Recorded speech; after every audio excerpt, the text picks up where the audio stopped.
teman-teman. Kali ini Upin dan kawan-kawan dikejar kelelawar dan digigit teman-teman. Kira-kira apa yang terjadi?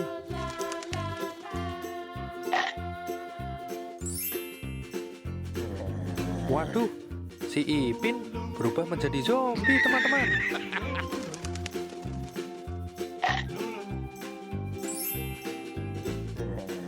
Si Ijat pun juga berubah menjadi zombie teman-teman.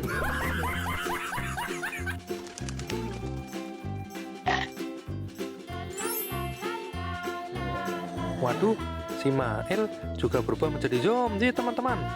Kenapa mereka jadi zombie semua ya?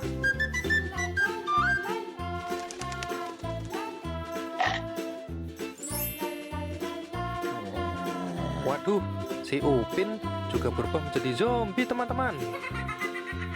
Besok kita harus cari penawarnya teman-teman, supaya mereka sembuh.